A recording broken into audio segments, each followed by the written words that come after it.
encontramos em Campinas padre, professor de yoga. Padre Haroldo Han, professor de yoga. Quando eu o conheci, ele tinha 92 anos. Ele morreu aos 101. E ele teve em Campinas, Instituto Padre Haroldo. E aí eu comecei a participar, eu me tornei palestrante no Instituto Padre Haroldo, contando a minha história da depressão, a minha cura através do yoga. E eu passei a ser voluntária no Instituto Padre Haroldo, na Fazenda Padre Haroldo, trabalhando com dependentes químicos. Eu vinha uma vez por mês a Campinas, que tem um voo Sinop-Campinas direto. O padre tinha um motorista que me buscava no aeroporto, eu descia na fazenda. Seu filho é o comandante? É o comandante, Pedro Paulo aí. Pedro Paulo, e eu ministrava aula pros internos na fazenda. Então lá nós tínhamos em média de 70 a 80 pessoas, dependentes químicos, e eu ministrava yoga. Porque... E você acha que yoga ajuda a Olha, o Instituto... se livrar da dependência química? Ajuda. Ajuda fortemente. Fortemente. Que ajuda, claro que ajuda. O Instituto Padre Haroldo Haroldo... ajudou você com a depressão. Mas tem uma participação grande, mesmo na dependência química? Tem, porque todo dependente químico é ansioso. E o que leva à dependência química? Quando você traga um cigarro... Você faz uma prática de yoga inconsciente, carregando junto a empresa Souza Cruz. Mas você está praticando uma yoga quando você traga o cigarro. Quando você usa um baseado, você está praticando yoga. Tá? Aí quando você usa o álcool... Pela aspiração, né? Isso, a hora que inspira, que você traga, você está fazendo o trabalho de uma técnica de yoga. Talvez a pessoa pare e preste atenção na respiração, né? Exatamente. Na entrada de ar, e aí o álcool desacelera o seu pensamento. É um calmante. Então, a dependência química, ela está totalmente relacionada com a ansiedade. E se eu controlo a respiração, eu controlo a ansiedade. Porque a ansiedade não tem cura. Existe tratamento. Ou você toma medicamento, ou você controla a respiração. Então, eu praticava a respiração com os internos. E a partir das técnicas respiratórias, vinham os depoimentos dos próprios internos. O professor Hermógenes dizia que se você parar num ponto de ônibus onde tiver 10 pessoas, 9 pessoas respiram errado. Então, a gente pergunta na palestra, a primeira coisa que fazemos quando nascemos? É uma pergunta agora. Qual que é a primeira? Respirar. E a última coisa que fazemos quando morremos? Respirar. O último suspiro. Deixamos de respirar. O último suspiro. Então, quando falamos em qualidade de vida, nós estamos falando de qualidade de respiração. Só que as pessoas não param para prestar atenção na respiração. Quem aqui hoje, ao acordar, prestou atenção na respiração? Não, ninguém. Tá? Então, hoje quem não tem uma formação de conhecimento, eu pratiquei yoga duas épocas da vida. Um foi na época da faculdade. Lembra que o professor ia até lá em casa? Eu morava com a minha mãe ainda. E aí a gente dominava a sala do apartamento. Era um apartamento de 100 metros, 200 e poucos metros quadrados. Eu tinha horror. E aí ela tava já acelerada para ir para o Sem Censura. Eu ia trabalhar, eu ia sair. E o programa era ao vivo todo dia. Ele isolava a porta da rua, sabe? Você não tinha como sair. Era na passagem ali, né? Era um corredor assim, mais largo. Era a sala e pra porta da frente do apartamento. Não, e ele não se tocava, né? Então era uma ele coisa... tava isolando a porta, entendeu? Na ela ali, cheia de bolsa, cheia de brinco, de acessórios, os brincões, os anéisões. E depois, qual foi a segunda? E logo a primeira vez que você fez aula, acho que a primeira ou segunda, ele deu uma esticada em você que deu uma machucada, né? Ele acho que foi com muita sede ao pote. Aí deu uma alongada a mais. É o segredo do bom professor de yoga. E aí você ficou com dor e ficou com raiva, não quis mais fazer yoga. E depois foi quando eu morei em Los Angeles, que curiosamente Los Angeles, na Califórnia, é um dos lugares onde mais se pratica yoga no mundo. Talvez seja o mais... Isso em 2010, eu não sei como é que tá hoje. Traziam essas informações para mim. Pois é. Na Califórnia, muito que existem milhares de tipos de yoga, várias linhas, né? Eu trabalhei todos esses anos com a Hatha Yoga, que é do professor Hermógenes, que eu comecei com ele. E eu vim difundindo aonde eu passava. Aqui na rua tem o método De Rose, tem uma unidade aqui nessa rua. É uma coisa mais dinâmica, mais intensa. O Hermógenes era mais um yoga mais tranquilo, algo mais de observação dos pensamentos, uma coisa mais tranquila. Né? Então, eu teve toda essa trajetória dentro do Instituto Padre Haroldo, aonde lá eu descobri que eu sofro de compulsão alimentar, que eu sofro do transtorno alimentar. Então, trabalhando com o Padre Haroldo, ajudando o dependente químico, eu descubro o meu transtorno. Mas como é que você descobriu? Por conta da compulsão alimentar. Porque eu sou uma pessoa que eu almoço preocupada com a janta, eu janto preocupada com o que eu vou comer amanhã no almoço. Como assim? Eu sinto necessidade de estar comendo, sinto fome. Mas então isso é um transtorno. E aí não, sentir fome não é normal? Não, sentir fome sim, mas sentir desejo só por pensar na comida.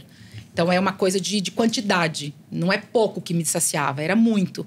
Então, isso é algo... Tem a ver com a presença também, né? Você está falando, você está almoçando, pensando na janta, você está pensando, estava ausente. Sofrendo então, com o yoga me trouxe essa união entre essa compulsão alimentar que eu descubro dentro da instituição Padre Haroldo. Que aí eu falei, cara, o que eu tenho é compulsão. Só que em vez de eu descontar na bebida, no álcool, na droga, eu desconto na comida. Se você tem um belo cartão de crédito, você desconta nas compras. Né? Então, você descobre ali. Então, ali eu consegui alinhar tanto a minha compulsão como a também do meu esposo. Porque ele tinha um pouco da compulsão com álcool.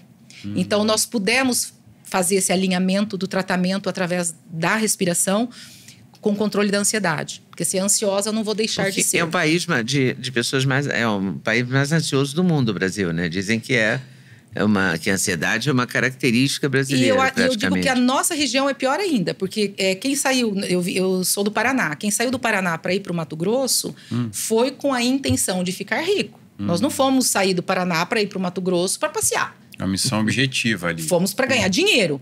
Então, para você ser um cara de sucesso, você tinha que acordar às 6 horas da manhã, não podia descansar depois do almoço e trabalhar até às 8 da noite. E isso virou um círculo. Ai de quem descansasse depois do almoço. Então, é uma cultura implantada na região. Então, a cidade ela é muito acelerada. Ela é totalmente acelerada.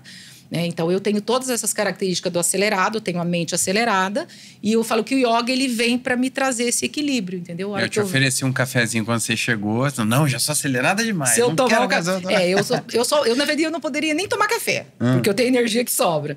Mas assim, de manhã eu tomo, mas depois na parte da tarde eu procuro tomar um chazinho, né? Que daí você dá aquela...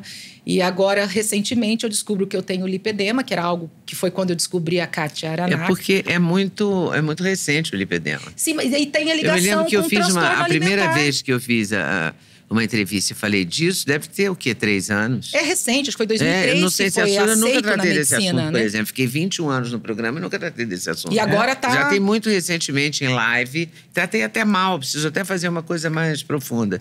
Eu fiz uma coisa muito superficial, assim, porque foi uma coisa que eu descobri... Sabe quando você começa, alguém te conta, ou você lê uma coisa, eu falei, nunca tratei desse assunto, vou tratar. Mas tratei... Nem sei se tratei com um especialista mesmo, sabe? Vou até olhar isso. Eu tratei como insignificante. Eu não aceitei. Em junho, eu saí o diagnóstico, eu não aceitei. E aí foi quando eu comecei a seguir a Kátia Aranac, que ela fala muito sobre alimentação, sobre zerar o álcool, o glúten, açúcar e trigo. Então, ela tira tudo. Tira tudo. Fala, o glúten é uma neurotoxina, que é uma da pior ameaça que você pode fazer. O glúten tudo bem, mas... Logo depois a caseína, mas ela manda tirar tudo, leite, o álcool. E aí eu tô nessa dieta, eu tirei totalmente, já tenho... Tirou tudo? Tudo. Nem um vinhozinho de vez em quando, zero. Fim de semana, não? Nesse momento eu tô E você conseguiu isso com o Joaquim também? Ainda não. Eu comecei agora. É um novo desafio.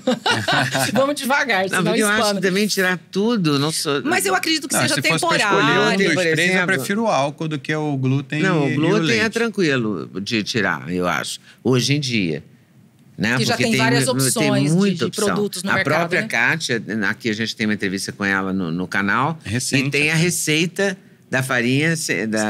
Dos produtos sem glúten. Da farinha sem glúten, que é farinha de arroz, mais goma xantana, enfim. É um blend de farinha sem glúten. Eu já comprei, eu coloquei na descrição do vídeo a receita dela, né? Pra quem quiser fazer. E eu tô usando. É muito legal. O glúten eu tô tirando bem. O laticínio, para mim, é mais difícil por causa do queijo. Realmente, eu sem queijo sou uma pessoa mas só de lembrar triste. Que vai inflamar, que vai doer, aí você vai olhar pro positivo, né? Inflama, então. Porque o queijo, realmente, acho... É muito difícil viver sem queijo. Mas um dia eu posso conseguir. Eu consegui viver sem cigarro. Com Fumei certeza. anos da minha vida, séculos. É só a hora que virar a chavinha que eu consigo, tem uma hora que você vira a chave. Eu queria que você um dia desse uma instrução de respiração e yoga para ela, mesmo sem ficar alongando muito, sem... Só a parte respiratória. Só a parte respiratória, que eu acho que vai fazer bem para você. Não, eu não presto atenção na respiração, não, confesso. Então, eu acho que vai te fazer bem. Eu acho que eu respiro mal, sei lá. O que apaixona no yoga? Que você pode dar prática de yoga para um cadeirante, para um acamado numa cama de hospital. Porque praticar yoga é prestar atenção na respiração e é prestar atenção nos pensamentos. Então, as pessoas confundem o yoga com os movimentos do corpo. Tanto que a gente ministra... aquela posição de loto, não, tanto que difícil, a minha credibilidade com o yoga foi tão encantador que eu trabalhei com terceira idade, com asilos, com idosos. Yoga é para todos. Eu acho yoga que fazer bem, é para quem respira. Exercício de respiração. Sério. A hora que você aprender a respirar, prestar atenção na respiração, eu falo que é algo mais magnífico que existe no universo. E como é que presta atenção? Explica aí. Você presta atenção... Cadê a professora? Inspira pelas narinas... Fecha os olhos, imagine que o ar ele passa por cima do céu da boca, ele preenche seus pulmões e você vai sentir os movimentos da respiração no baixo ventre. E quando você expira, quando você tira o ar, sente que o seu corpo ele diminui o volume. Ao inspirar, quando o ar entra, o seu corpo cresce, ele aumenta de volume. Quando você expirando, o corpo diminui o volume. E você passa a ser um observador desse movimento. E aí, gostou desse corte? Gostei muito, mas eu acho que vocês devem assistir a entrevista completa, que está no YouTube, Leda Nagli, esperando por você. Essa série Hoje Nagli, o Encontro de Gerações, está imperdível. Vale a pena conferir, hein? Com certeza. Se Deus quiser.